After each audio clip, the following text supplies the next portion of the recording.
পণ্য বয়কট মানে এই নয় সেই পণ্যের ব্যবসা প্রতিষ্ঠানে হামলা লুটপাট। অসাধু লোক আপনার সবসময় অসাধু। কোনো মুসলমানের পক্ষে এই লুট করা সম্ভব নয়। পরিকল্পিতভাবে বাটা কেএফসি অন্য যে প্রতিষ্ঠানগুলোতে আছে ওগুলোতে হামলা চালাইছে। আমরা আন্দোলন করেছি যে এগুলো বয়কট করা উচিত, তাই বলে যে একজনের ক্ষতি কইরা আমরা এগুলো সব ভাঙচুর করবো, এটা একদমই উচিত হয়নি। তারা কোনো একটি গোষ্ঠীর উদ্দেশ্য হাসিলের জন্য এই কাজগুলো করতেছে। ইসরায়েলের যে দালালরা আছে, কালকের যে ঘটনা ঘটেছে তা সম্পূর্ণই তাদের কাজ।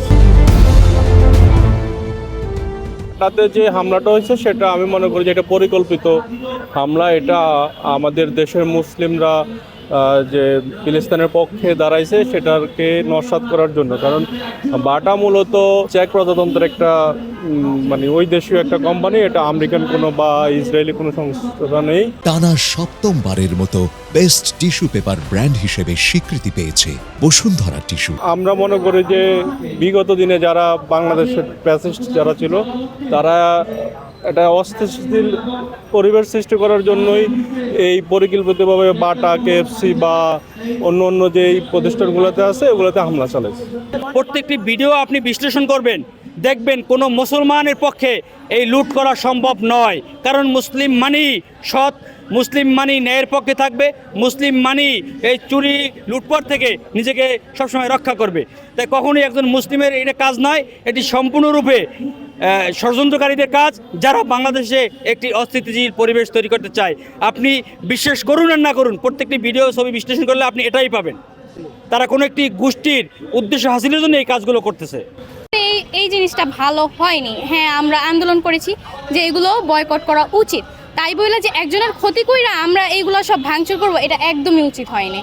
তোমরা যে আস্তে ধীরে বলতা যে এসব বন্ধ করেন, কোনো একটা মতামত দিতে ওদের, বাট ওরা ভাঙচুর করছে, এটা একদমই উচিত হয়নি।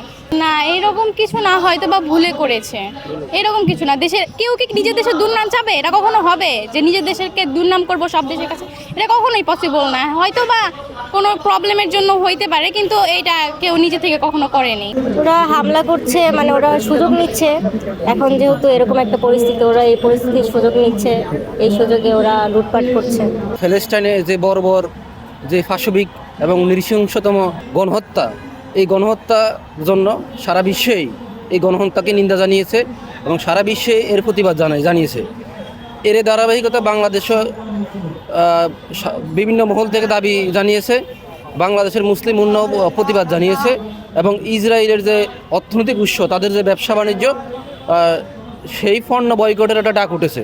কিন্তু পণ্য বয়কট মানে এই নয় সেই পণ্যের ব্যবসা প্রতিষ্ঠানে হামলা লুটপাট। এটাও একটা নৈরাজ্য, এটাও একটা সন্ত্রাসবাদ। আমরা এটিও চাই না। আমরা চাই সেই পণ্যগুলোকে বয়কট, কোনো হামলা লুটপাট নয়। হামলা লুটপাট কখনো প্রতিবাদের ভাষা হতে পারে না।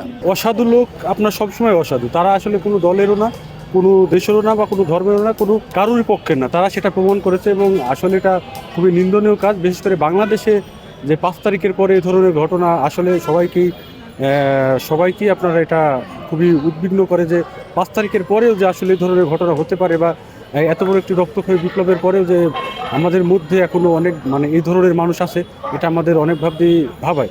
সে একজন সচেতন মানুষ হিসাবে আমি আসলে খুবই উদ্বিগ্ন এবং হতাশ যে বাংলাদেশে স্বাধীনতার 53-54 বছর পরেও এই ধরনের কাজে আসলে এটা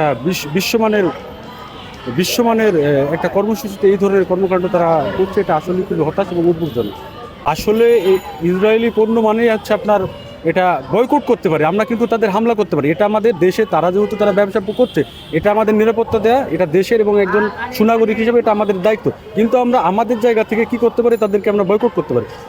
আমি এই বয়কটের পক্ষে, আমরা তাদের ভাঙচুর বা তাদের জানমালের ক্ষতির পক্ষে নই। ফিলিস্তিনিদের অধিকার নিয়ে আমরা মাঠে নেমেছি। ফিলিস্তিনির উপরে যে গুম নির্যাতন শুরু হয়েছে, যেভাবে হামলা শুরু হয়েছে, যেভাবে একটা দেশকে একটা ইহুদি এবং সন্ত্রাসী রাষ্ট্র ধ্বংস করে দিতেছে, তারই প্রতিবাদে আমরা মাঠে নেমেছি। সকল ছাত্র সমাজ, বিভিন্ন দলের নেতাকর্মীরা।